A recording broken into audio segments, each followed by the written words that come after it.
Right. Fuck it. Let's have a swig of this. Beck's beer. It's good stuff. German.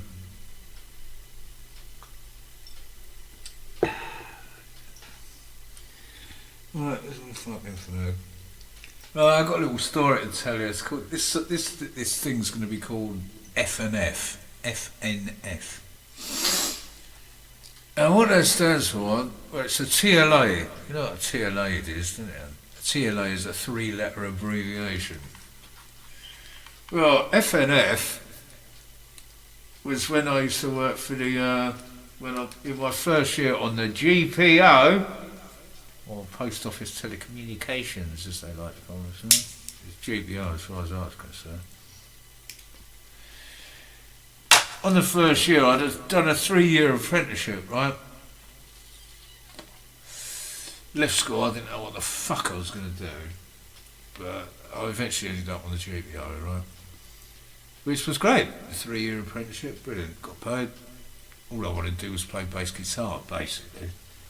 But there weren't no fucking money to be had in that. Like, pay for me keep, so they say. And, so anyway, that started. And in the first year, I went to a place. You went to various places. You done internal, external, and then sub-apps, customer apparatus. And when I first went on the customer apparatus, it was the fucking best job ever, as far as I'm concerned. That's what I wanted to go on when I finished the 3 years. But I weren't meant to do that because the highest you could get on there, on the external side, was senior technician, which I fucking ended up as that in the end anyway, after the fucking car crash and all that bollocks. But like doing the apprenticeship, you was meant to be on the mainstream, you know, on the upper echelon stream, you know, and you became a technical officer, and that was what I was. So you weren't allowed, but to go on things to finalise on that in the 3rd year. But like I ended up on fucking external planning in Ashley House, you know, in the 3rd year, and that was a TO stream, and that was what was meant to happen. But when I had the car crash, that fucked all that up. So I had to go, because I'd done external experience, I had to go on that aspect of it, and ended up in fucking works control, like, you know, which was fine. It was alright. I worked my bollocks off until I went fucking crazy. I just didn't go in anymore. Still got paid though. Anyway, that's that. But on the getting back to the thing, the FNF fucking business, when I first went on customer apparatus, it was round in West Green Road in Willow Walk. They had a big telecom depot there. It's a fucking housing estate now. I've flogged it off. But what was I going to say? Oh yeah, on the customer apparatus, I went round there. I had 6 weeks there, and it was fucking brilliant. I worked with a really good bloke, Ian. He was a T1, a technician 1. I was a TTA, a trainee technician apprentice, a youth, as they called them, like a pain in the fucking arse, as they thought like most of us were. So anyway, I turned up there on the first day in my yellow jeans, my sandals, beads, fucking long hair and whatever, and they thought, fucking what? Another cunt, you know what I mean? They weren't that far wrong, but I weren't as much of a cunt as they thought I was going to be. But well, I got on with it all right in the end. But their first impression was fuck's sake, like, you know.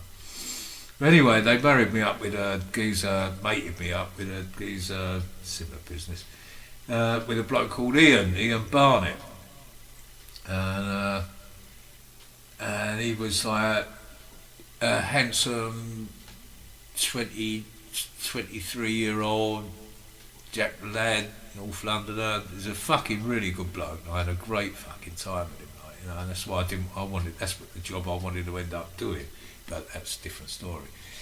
But anyway, I ended up with him, and we used to go out in the morning. You get in and do your timesheets, your diary as they call it, for the yesterday, and then you started work, and you'd go in and go up to the senior technician and get your dockets for the morning or the day in some cases, depending on how much work was on. But you get your fault dockets, and you had to go out and repair people's telephones or their fax lines or telex or all kinds of shit. But mainly telephones. And Ian, being a sort of like a handsome man, used to get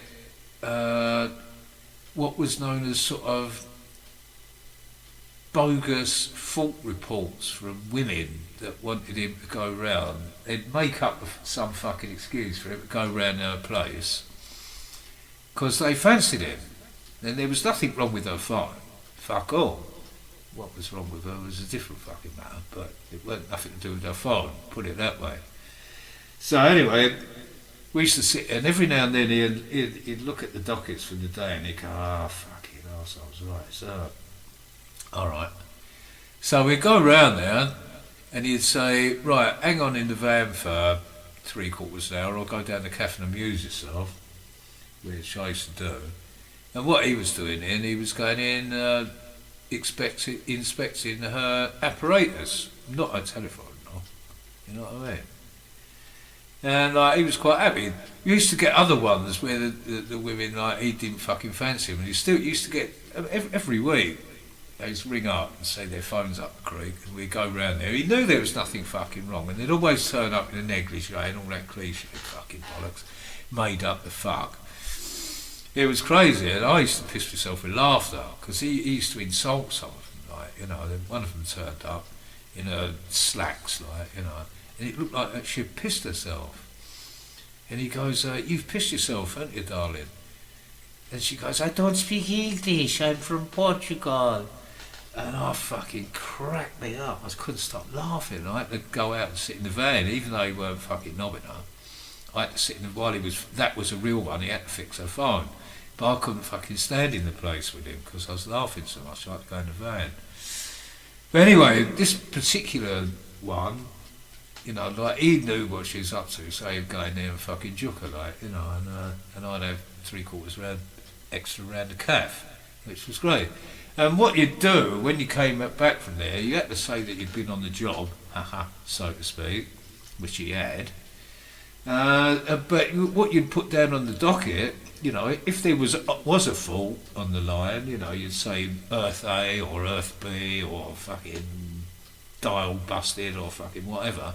But on them ones, what he used to put down was FNF, which stood for fault not found. And that was his excuse, and he used to get away with it, and he used to have his bunk up, and it was great. It weren't just him as well. There was loads of other people in the office. You know, the same things they used to swap sometimes. If one that found someone, they said, "Oh, you might like her," and they used to fucking swap around. It was crazy, and I thought it was highly amusing.